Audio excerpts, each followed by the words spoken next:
Biri kalbimi yerinden sökmeye uğraşıyor sanki. Öyle bir sızı, öyle bir ağrı var içimde. Şimdi şu kapıdan içeri girsem dünyalar benim olurdu.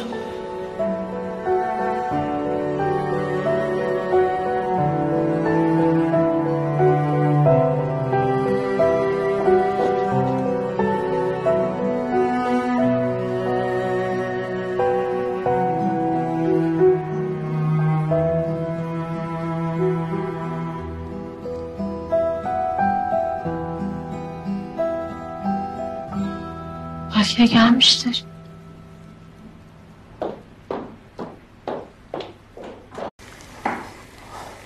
Aman Allah'ım.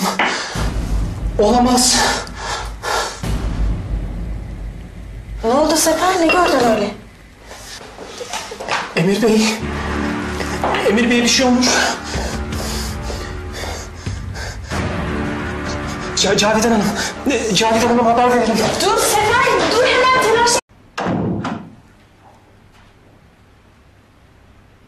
Ah Emir Bey, ah. Emin misin oğlum? Yok yere telaşlandırmayasın bizi. Ya Melike abla. Baksana bu Emir Bey'in motoru. Plakası da tutuyor.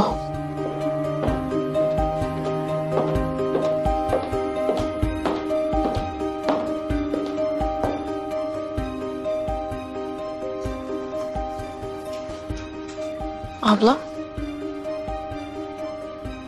Hayırdır, ne bu haliniz?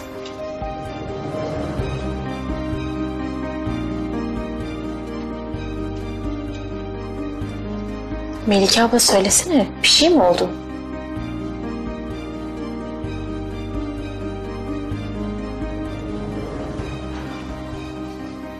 Reyhan.